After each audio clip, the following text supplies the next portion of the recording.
Assalamualaikum warahmatullahi wabarakatuh. Apa kabar pemirsa Banjar TV? Lintas Banua Sepekan minggu ini kembali hadir ke hadapan Anda. Hari ini edisi Minggu 9 Januari 2022. Serangkaian berita terpilih selama sepekan kami sajikan selama 1 jam ke depan. Bersama saya Murtasia, berikut Lintas Sepekan untuk Anda.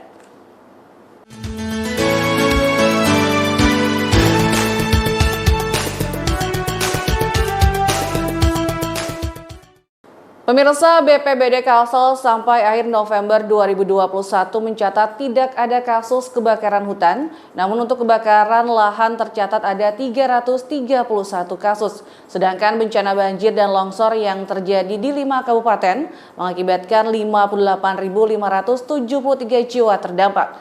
Sementara itu terkait jaminan keselamatan, BPBD Kalsel telah melakukan upaya mitigasi bencana di tengah masyarakat, diantaranya melalui Desa Tangguh Bencana.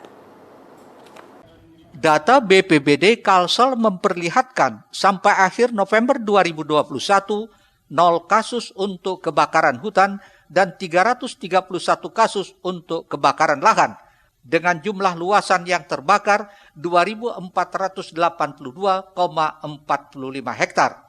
Sementara itu, efek La Nina sangat berpengaruh terhadap cuaca di Kalsel. Kondisi curah hujan yang tinggi ternyata berdampak pada bencana banjir dan tanah longsor di beberapa kabupaten. Adapun 5 kabupaten terdampak banjir dan tanah longsor, yakni Kabupaten Tabalong, Balangan, Hulu Sungai Tengah, Hulu Sungai Selatan, dan Hulu Sungai Utara. Kepala BPBD Kalsel Mujiat menyatakan dari 5 kabupaten tersebut, dampak banjir terjadi di 36 kecamatan dan 260 desa kelurahan, serta berdampak pada 20.526 kepala keluarga atau 58.573 jiwa. Sedangkan infrastruktur terdampak meliputi 17.561 buah rumah, 39 titik longsor, 19 buah jembatan, 67 titik jalan, dan 231 fasilitas umum. Nah, dampak banjir dan tanah longsor itu ada 5 kabupaten kota. Itu yang terdampak banjir dan masing-masing wilayah. Pertama adalah di Kabupaten Tabalong. Di Kabupaten Tabalong itu yang terkena dampak banjir itu ada 3 kecamatan, ada 7 desa atau kelurahan. Lalu di Kabupaten Balangan ada 7 kecamatan yang terdampak dan ada 9 desa atau kelurahan. Sedangkan di Kabupaten Hulu Sungai Tengah yang mungkin pian rancak mendengar kasus di sana agak sedikit rawan, ada 11 kecamatan dan 67 desa atau kelurahan. Lalu selanjutnya di Kabupaten Hulu Sungai Selatan, yaitu ada 5 kecamatan, 12 desa atau kelurahan. Lalu yang terakhir adalah Kabupaten Hulu Sungai Utara, itu ada 10 kecamatan dan yang terdampak ada 165 desa atau kelurahan. Karena kemarin luapan sungai itu cukup panjang. Terkait jaminan keselamatan, BPBD Kalsel melakukan upaya mitigasi bencana di tengah masyarakat, diantaranya melalui Desa Tangguh Bencana, agar masyarakat peka terhadap gejala-gejala alam. Ahmad Ramadhani, Banjar TV.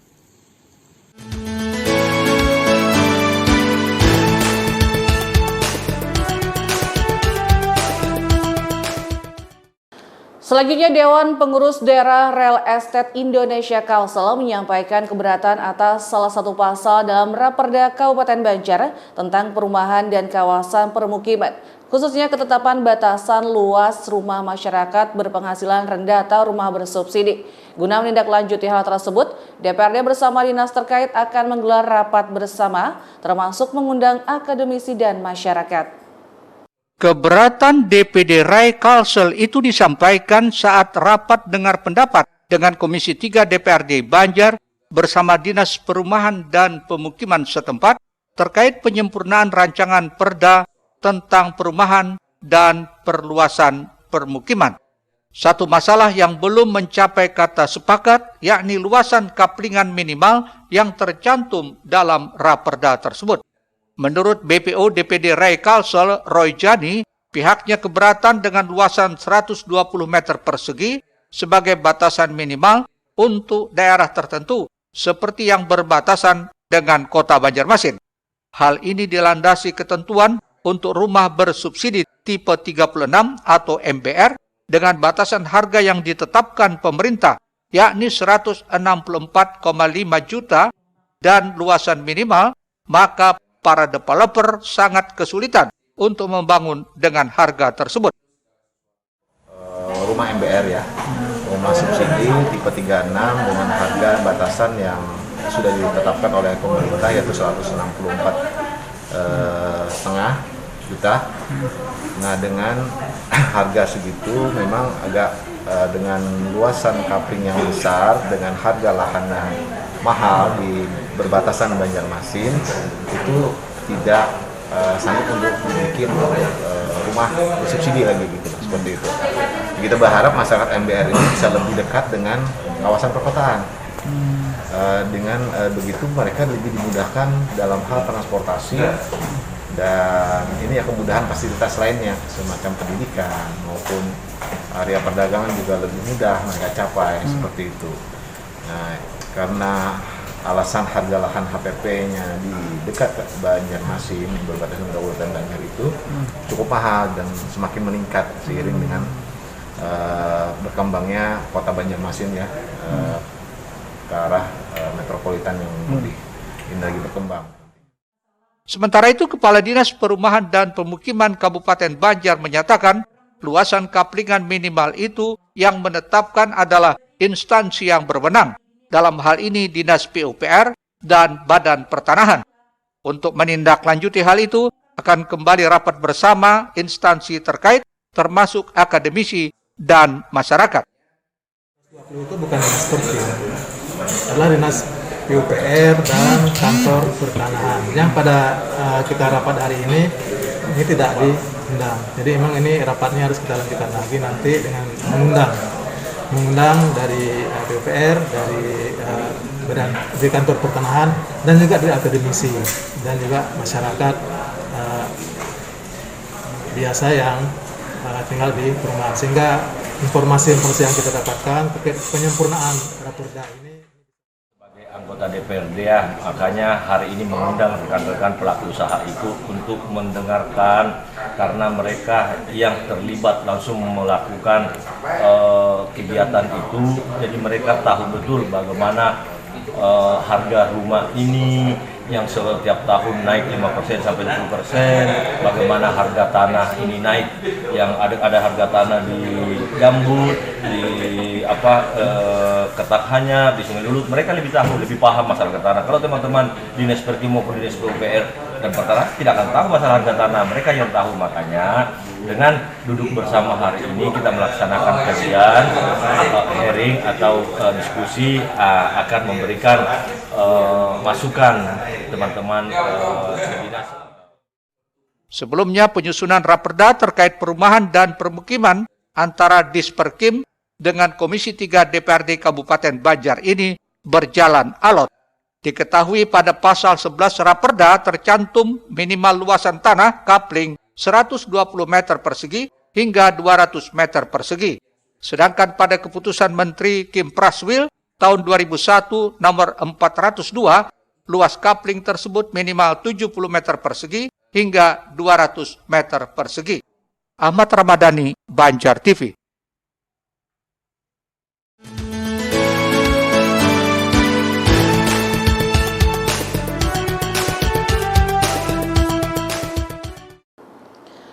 Pemirsa, tertangkapnya joki vaksin oleh petugas kesehatan di Puskesmas Terminal Kilometer 6 Banjarmasin membuat Dinas Kesehatan waspada. Untuk terus meningkatkan proses screening secara ketat, petugas diminta lebih jeli dan teliti mencocokkan foto KTP bagi warga yang ingin divaksin. Ini terus dilakukan guna menangkal lolosnya joki vaksin COVID-19. Tertangkapnya joki vaksin di Puskesmas Terminal Kilometer 6 Banjarmasin di Kompleks Satelit oleh petugas membuat jajaran Dinas Kesehatan semakin waspada. Meski dalam aksinya sang joki ternyata berhasil digagalkan petugas, yakni melalui proses screening vaksinasi yang dilakukan.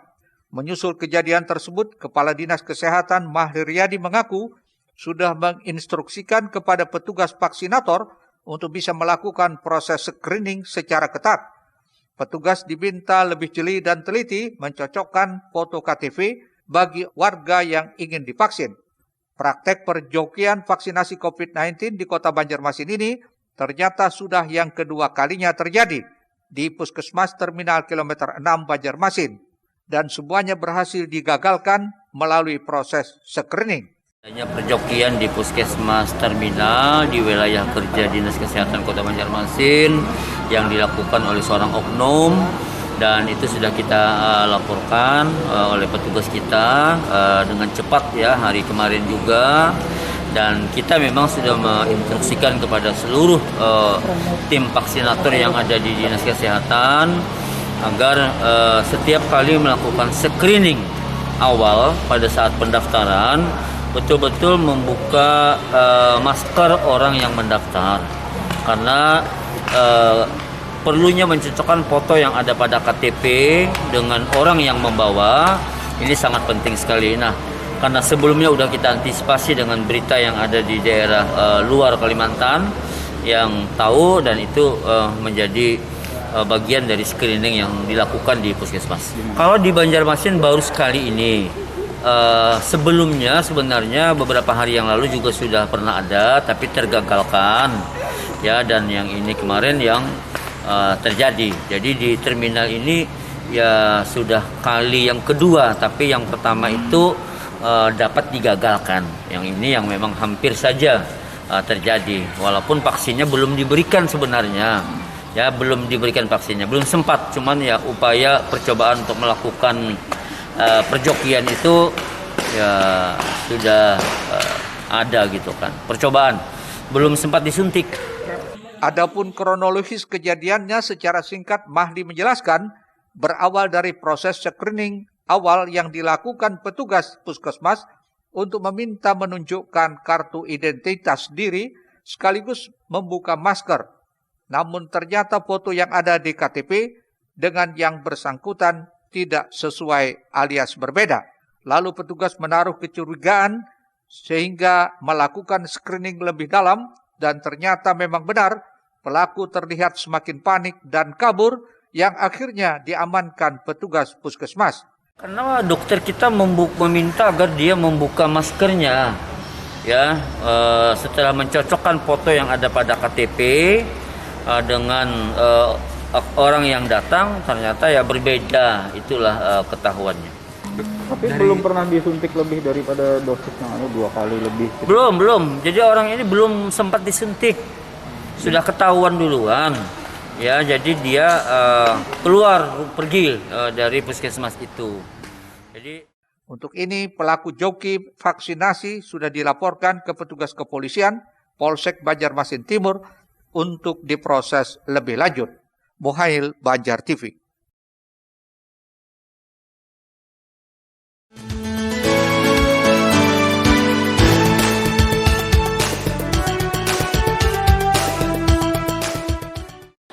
Selanjutnya, belum tercapainya target vaksinasi bagi lanjut usia di Kota Banjarmasin akan terus dikejar dalam 1 pekan ini. Bahkan terbaru bagi lansia yang mau mengikuti program vaksinasi akan diberikan paket sembako. Sementara itu di Kabupaten Banjar, target 70% program vaksinasi di akhir tahun 2021 akhirnya tercapai.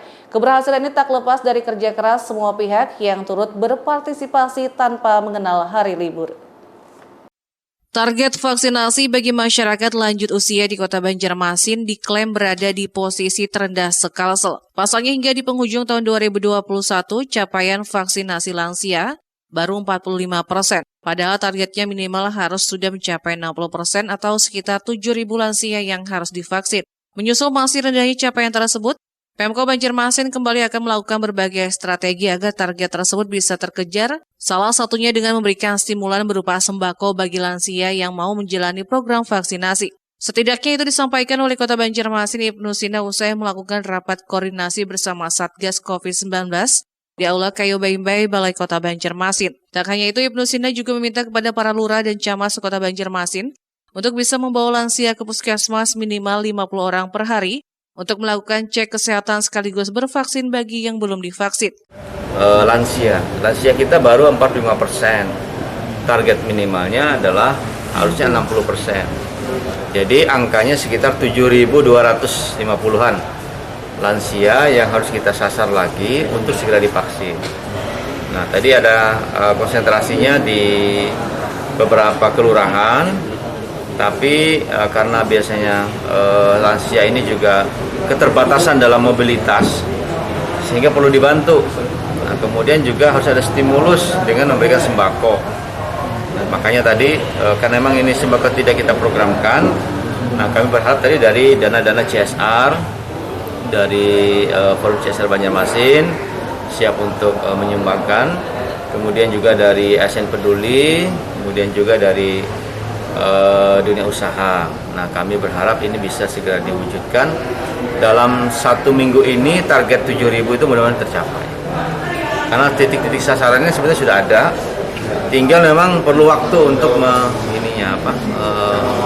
melaksanakannya. Karena petugas kita dari TNI, Polri, Babinsa, Bidkaptibmas, Puskesmas itu siap, ya. Tetapi ada lansia itu yang diberikan pengertian bahwa untuk apa mereka divaksin. Sementara itu, Kepala Dinas Kesehatan Kota Banjarmasin Mahlir Yadi mengaku target vaksinasi lansia ini harus dikejar minimal mencapai 60%. Hal ini sebagai syarat untuk mendapatkan jatah vaksin anak usia 6-11 tahun. Untuk itu, dukungan seluruh masyarakat sangat diperlukan guna tercapainya target vaksinasi lansia tersebut. Jadi tujuannya untuk mendapatkan jatah vaksin anak, karena kalau 60% tidak tercapai, kita nggak dapat jatah vaksin anak 6 sampai dengan 11 tahun. Nah, sehingga dengan tercapainya lansia 60%, maka kita akan dapat jatah vaksin kan. Nah, itu tentu tujuan utamanya. Jadi kita perlu dukungan masyarakat agar mau memvaksin para lansianya. Muhail, Banjar TV.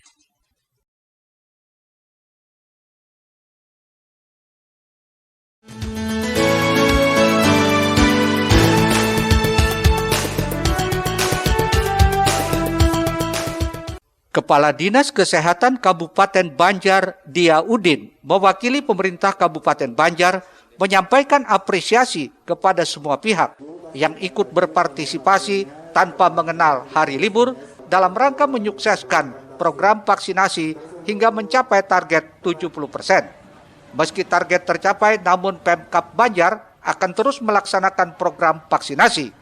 Ini guna mencegah dan memutus penyebaran wabah COVID-19. Adapun capaian vaksinasi 70% tersebut untuk dosis pertama, sedangkan untuk dosis kedua masih di bawah angka 30%. Menurut Dr. Dia, setelah program vaksinasi di Kabupaten Banjar tercapai 70% dan vaksinasi untuk lanjut usia di 60%, maka jumlah sasaran vaksinasi akan bertambah hingga nantinya menyasar ke anak berusia di atas 6 tahun. Kalau sudah tercapai 70% dan lansia 60%, maka akan nambah lagi sasarannya untuk anak-anak di atas 6 tahun.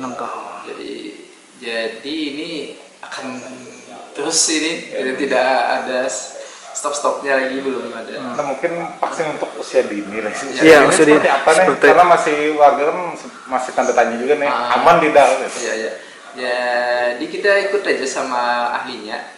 Kalau ahlinya menyatakan bahwa ini vaksin untuk anak-anak ini disuntikan dan dibutuhkan, berarti itu sudahnya pasti aman dan bermanfaat.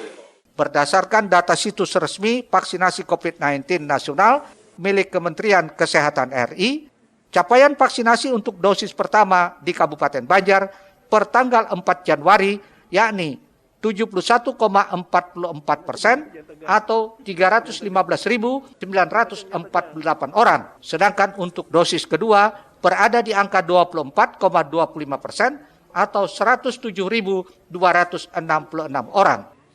Ahmad Ramadhani, Banjar TV. Pemirsa, proses penanganan gepeng di Banjarmasin dilakukan bertahap dan berkelanjutan. Tetaplah bersama kami.